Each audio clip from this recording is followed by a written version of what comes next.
I was just glad to get home. Didn't feel sorry for myself.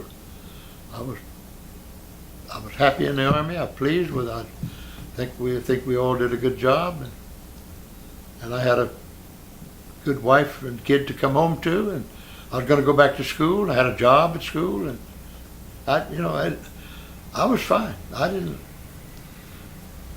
It was just a good reunion.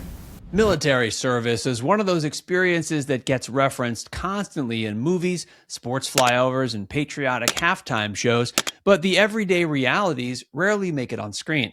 Pop culture focuses on boot camp yelling, big deployments, and dramatic reunions, while the day-to-day routines quietly reshape how you think, talk, sleep, and even stand in a line. The real differences are often small, sometimes hilarious, and occasionally heavy, and they can stick with you long after you're back in civilian life. That's why we're digging into 10 things only people who've served in the military will understand.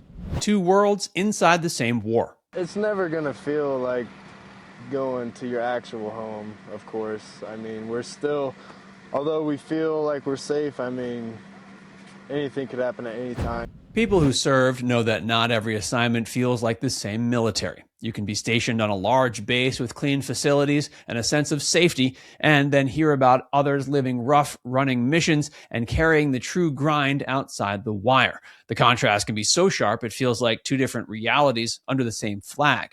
That difference can mess with your head. Some troops can enjoy the comforts and keep moving. Others feel guilty even looking at the good life because they know what friends are enduring elsewhere. It creates a quiet divide between the haves and the have-nots that you don't really understand until you live it. The questions civilians ask after deployment.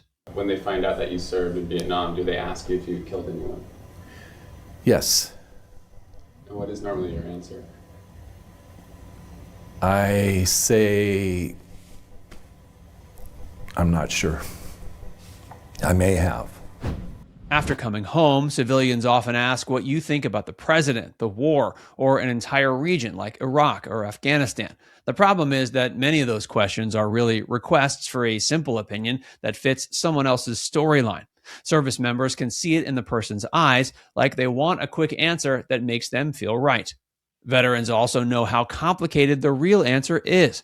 When someone does not even know where those countries are on a map, it can feel pointless to unpack the operational environment, the politics, the local dynamics, and the daily realities. So you learn to reflect, keep it polite, or change the subject, not because you have nothing to say, but because the moment is not built for the truth. PTSD and the myth that veterans are crazy. Civilians don't understand the banter. They don't understand what you go through. They don't understand your PTSD. They don't understand war. Many people still reduce combat stress to a stereotype, as if PTSD means someone is broken, dangerous, or unstable. Veterans know it's not that simple. Trauma can show up as hypervigilance, anger, sleep problems, intrusive memories, or a feeling that danger is always nearby, even when you're at home. They also know what it can do to families. A good person can get worn down, relationships can crack, and the pressure can push someone to the edge if they don't get help. And they know the difference between judging someone and supporting them, because they've seen what happens when a friend finally reaches out and starts to improve. The DFAC routine and weird mental tricks.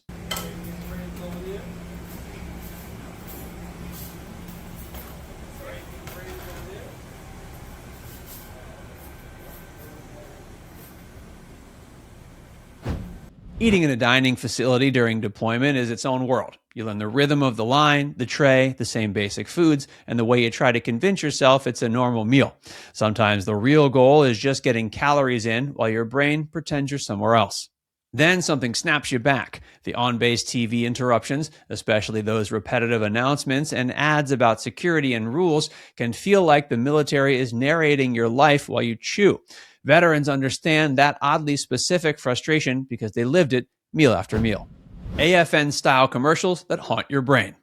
Your military ID and other identification documents are highly valuable items. They can give you privileges and access to many restricted areas. For those exact same reasons, that's why they're so valuable to terrorists.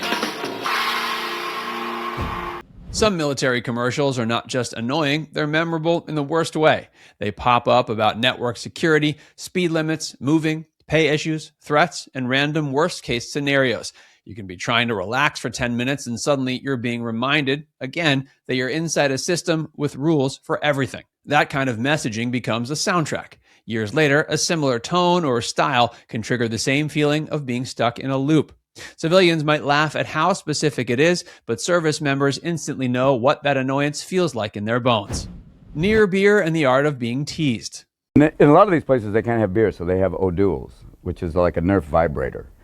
It doesn't really do it. You can't really have much fun with it, but you kind of pretend. You see guys pretending they're loaded, like, ah! Boo! It's an O'Douls. Deployed life comes with small disappointments that sound silly until you've lived them. One of the classic ones is seeing a familiar beer brand in the fridge, feeling that rush of normal life, and then noticing the non-alcoholic label.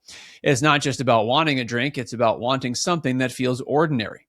Veterans understand that teasing feeling. You're tired, you're stressed, and the system offers a look at comfort and then pulls it back. So you learn to joke, complain for 10 seconds, and move on, because that's how you survive the long stretch. Standing duty and losing your weekend. Standing duty is a tradition that never really goes away. Someone has to stay overnight, answer phones, make rounds, and fill out logs, even when nothing's happening. It can land on weekends, holidays, or the exact moment everyone else is relaxing. And you do it anyway, because the organization does not pause. The duty log itself becomes a strange little time capsule. It captures the mundane and the ridiculous, minor incidents, bad decisions, random calls, and problems that somehow become your problem. Veterans understand that special mix of boredom and sudden chaos that comes from being the responsible adult on watch. 15 minutes prior, and the fear of being late. Military punctuality is its own culture. The expectation is not just on time, but early, often early enough that you feel silly. The logic is simple. One person's lateness becomes everyone's delay, and the entire unit pays for it. That habit follows people into civilian life. Veterans arrive early to appointments, sit in the parking lot, and feel calm only once they're already in place. Friends and family might tease them for it, but service members know that being early is not a personality quirk, it's training. Living in acronyms and strange phrases. We call people FOBITs if they never left a forward operating base. This is essentially meaning like there's the wire, which is the big base. In Afghanistan, that was Camp Leatherneck, was the big base. And then you would go outside the wire to various FOBs, which were the forward operating bases. These were much smaller. And then from there, maybe you would end up at the COP, which is the combat outpost outside of a FOB. But these were essentially just smaller hubs where units lay their head at night. And so being on a FOB meant that you were outside the main protective, big military base and a little bit more risky. Every service has its own slang, and it builds a shared identity fast. Acronyms compress long explanations into quick bursts, and soon you're speaking in shortcuts without realizing it. In that world, a sentence full of letters can be perfectly clear. The phrases carry lessons too. Embrace the suck is not just a catchphrase, it's permission to admit something is miserable and still push through it. Check your six becomes a habit of protecting the people around you. And when someone proves to be a blue falcon, you remember the cost of betrayal without needing a lecture. The anthem moment and standing taller. Can you see by the dawn's early light what so proudly we hailed at the twilight's last gleaming? Many veterans describe a physical reaction to the national anthem. Whether it plays at a game, a ceremony, or even a base theater, something tightens in your chest and your posture changes. You don't have to think about it, your body does it for you. It's tied to the oath, the sacrifices, and the people you served with. Even if someone is not feeling especially patriotic that day, the sound can still pull up memories of responsibility and loss. That's why some veterans stand taller in a way that looks simple from the outside, but carries a lot underneath. Now it's time to hear from you. If you served, what's the most everyday military habit you still have that civilians never understand? Let us know in the comments section below.